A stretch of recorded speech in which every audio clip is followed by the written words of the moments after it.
Bonjour YouTube, aujourd'hui on va revenir sur le début de saison du Racing Club de Lens, leader du championnat et son excellent mercato. Pour celles et ceux qui n'étaient pas là dimanche, on a fait un long stream sur ma chaîne Twitch, twitch.tv/flotunuti, où on est revenu avec nos outils Football Insights, avec notre modèle statistique, sur le mercato des équipes de Ligue 1 depuis le début de la saison. On a passé en revue les performances des recrues par rapport aux prédictions de notre modèle. Ce stream et cette vidéo, c'est aussi pour faire la promotion de nos outils Football Insights que désormais on propose au grand public et aux professionnels à travers une plateforme qui est disponible.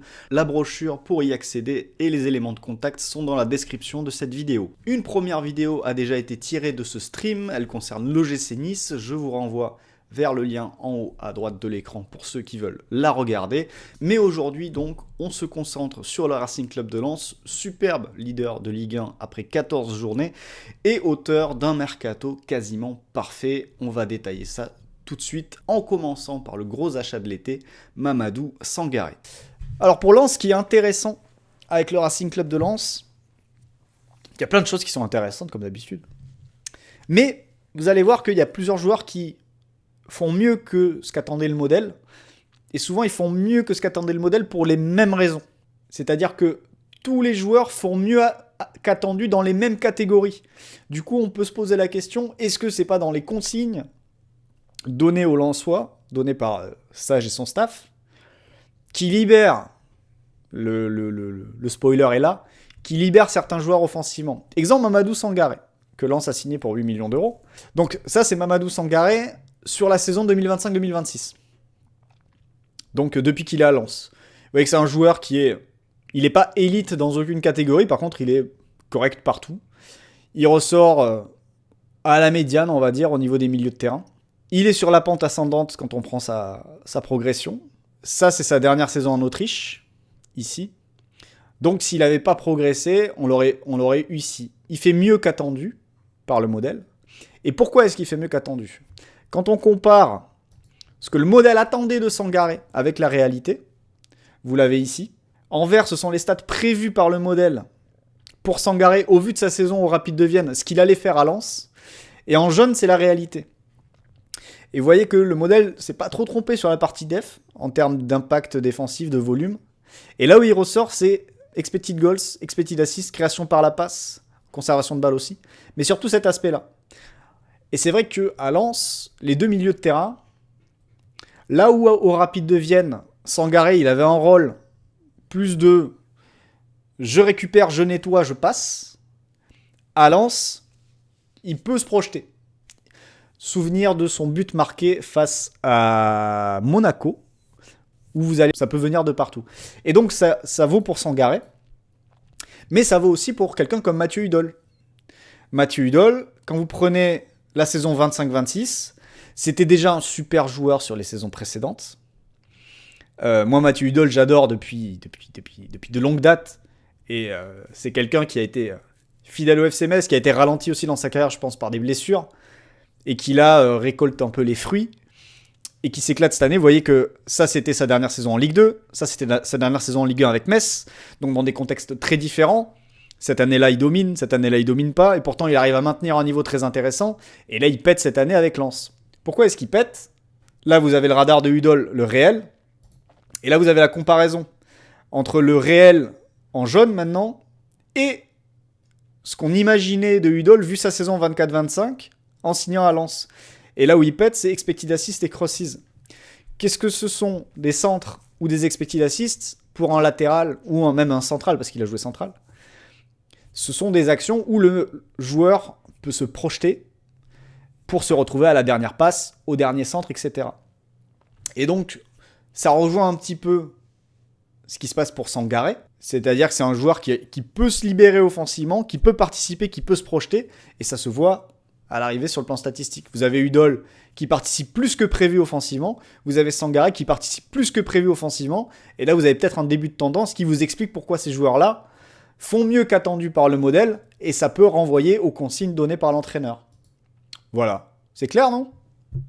Et donc là, ça c'était là où le modèle attendait Hudol, et là c'est là où il est en réalité, parmi les meilleurs latéraux de Ligue 1 depuis le début de la saison. D'ailleurs, vous avez Aguilar aussi qui ressort bien en tant qu'autre joueur lensois. Donc voilà pour Mathieu Hudol qui alterne entre le poste de latéral gauche et de central gauche depuis le début de la saison. Voilà pour Hudol. On peut aller voir le cas de Florian Thauvin. Alors le cas de Florian Thauvin, il est rigolo parce que sur les dernières, il y avait eu le débat là en septembre-octobre sur le fait que Thauvin était rappelé en équipe de France, il le mérite, etc. Et moi en fait, vu que j'avais ces chiffres-là sous les yeux, ben, je savais que Thauvin, ça faisait 2 ans en fait qu'il faisait ce genre de performance en Italie. Mais vu que Deschamps et vu qu'on s'en fout, personne regarde la Serie A ici, hein. Ça faisait 2 ans en fait, vu les performances de Thauvin, qu'il aurait pu être appelé en fait. Et là, bon, c'est vrai que il a fallu son retour en Ligue 1 pour qu'il soit appelé, mais voilà, depuis ses 30 piges, depuis qu'il est rentré du Mexique en fait, même si la première demi-saison a été un peu compliquée, mais vous voyez que il a retrouvé un niveau intéressant, et à Lens, en vert, vous avez ce qu'on attendait de lui, et en jaune, vous avez ce qu'il fait en réalité. Donc on est à peu près dans les bonnes eaux, même si le modèle espérait encore mieux de lui, avec le ballon et offensivement en termes de production offensive à la finition, vu sa saison 2024-2025. Mais voilà, là où est Thauvin en réalité, et là où le modèle l'attendait. Donc c'était une bonne pioche de base pour le Racing Club de Lens. Et ensuite, les défenseurs centraux. Alors Samson Baidoo, déjà buteur à 2 reprises. Là vous avez un joueur qui depuis 2 saisons était estimé comme prêt pour le niveau Ligue 1, vous le voyez ici. Et qu'est-ce que je peux ajouter sur Baidoo ? Si on peut comparer avec sa saison 2024-2025, sa dernière saison, on est à peu près dans les eaux attendues par la projection. Là où il ressort, c'est conservation de balle.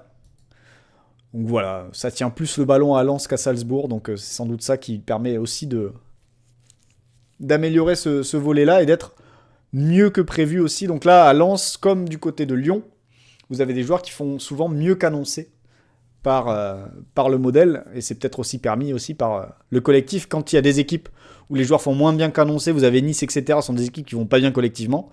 Les équipes qui vont mieux collectivement, les résultats est là aussi a des conséquences sur les performances individuelles des joueurs. Et ensuite, qui est-ce qu'on a d'autre ?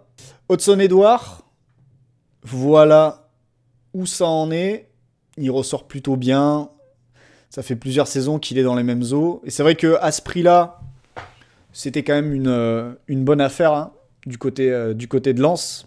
Prendre un joueur évalué très bon en Championship, pas loin du niveau Première Ligue, et qui a oscillé entre ce niveau-là et un niveau supérieur, forcément, c'était une bonne affaire, sachant que Lens a payé combien ? Ils ont payé combien pour lui ?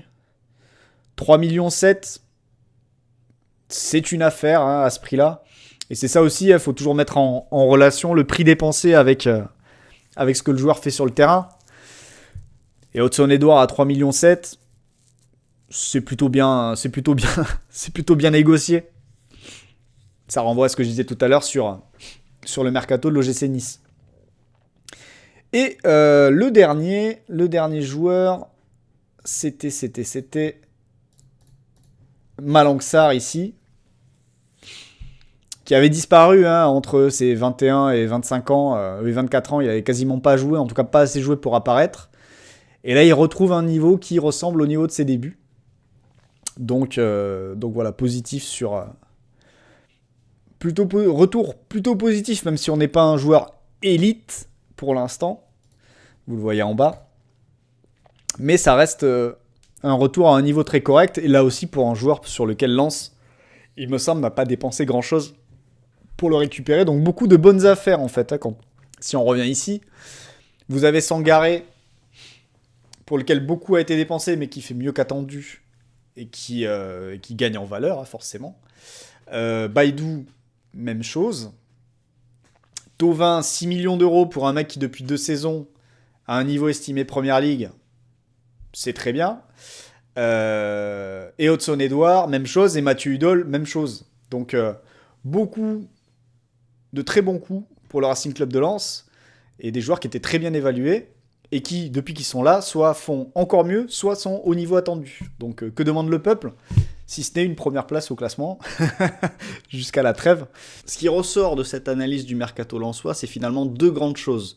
D'abord, sur les jeunes joueurs à potentiel, le Racing ne s'est pas trompé. Ils sont allés chercher des joueurs aux portes du niveau Ligue 1, si on reprend les fiches de Sangaré et de Baïdou. Et le travail du staff, peut-être quelques consignes, notamment sur le plan offensif, ont permis à ces joueurs-là de franchir un palier sur ce début de saison. Reste à savoir désormais s'ils vont le confirmer. Mais surtout, j'ai envie de mettre l'accent sur les joueurs recrutés dans la force de l'âge. Des joueurs comme Udol, comme Thauvin ou comme Hudson-Edouard. Là aussi, le Racing Club de Lens ne s'est pas trompé en mettant un niveau très élevé. Si vous vous souvenez de leur fiche, Thauvin évalué Première Ligue, Udol aux portes de la Première Ligue, Hudson qui oscillait entre le haut niveau Ligue 1 et la Première Ligue. À chaque fois, Lens est allé chercher des joueurs, selon le modèle, calibrés pour jouer le haut de tableau. Et aujourd'hui, ces joueurs-là ont tous confirmé et évoluent tous au niveau où ils étaient attendus. Vous n'avez pas vu sa fiche, mais il faut aussi mentionner le cas de Robin Risser, le gardien de but. Formé à Strasbourg, passé en prêt à Dijon, puis au Red Star, il confirme désormais en Ligue 1. Et si nous n'avons pas d'outils pour l'instant pour évaluer les gardiens de but et projeter leur niveau, il suffit de faire un petit passage sur FBref pour se rendre compte que, au moins sur sa ligne, Risser est un des gardiens les plus performants depuis le début de la saison. Bref, s'il faut résumer la chose, les jeunes joueurs sont en progression et les cadres recrutés pour être des joueurs confirmés sont au niveau attendu. Et le plus beau dans tout ça, c'est peut-être que le Racing Club de Lens n'a pas déboursé grand-chose, en tout cas en indemnité de transfert, pour aller chercher ces joueurs confirmés, puisque si on ajoute le transfert de Thauvin à 6 millions, Hudson-Edouard aux alentours de 4 et Mathieu Udol aux alentours de 3, on arrive à un total toujours inférieur à l'OGC Nice qui a déboursé 16 millions d'euros pour faire venir Jansson et Kevin Carlos. Par moment, on pourrait presque se demander si le Racing Club de Lens n'a pas un outil comme le nôtre pour optimiser son mercato, en faisant par exemple une recherche élargie. Quels sont les joueurs niveau Première Ligue ou niveau haut de tableau Ligue 1 pour établir une première liste et ensuite approfondir ses recherches en allant voir à la vidéo et voir aussi quelles sont les meilleures affaires à faire sur le marché. Et de notre côté, c'est justement l'un des outils que nous proposons au club aujourd'hui pour optimiser leur recrutement. On est capable d'aller chercher dans plus de 80 championnats et 50 pays des joueurs qui répondraient à des critères terrain, mais aussi qui répondraient à des critères de niveau attendu. Donc répondre à des demandes de type « trouvez-nous des joueurs de tel niveau », sortir des listes, projeter ensuite ces joueurs-là dans le contexte de leur nouveau championnat pour voir ce que ça donnerait, et ensuite donner toutes ces informations à la cellule de recrutement du club de manière à ce qu'elle puisse prendre la meilleure décision possible. Voilà les services que l'on propose et je vous rappelle que si vous êtes intéressé, la brochure est disponible dans la description. Merci d'avoir suivi cette vidéo jusqu'au bout. Si ça vous a plu, n'hésitez pas à laisser un pouce ou un commentaire. D'ailleurs, si vous avez envie que je passe en revue le mercato d'une équipe en particulier, c'est le moment de le dire dans les commentaires et je m'en chargerai peut-être dans les jours ou les semaines à venir. À bientôt, ciao!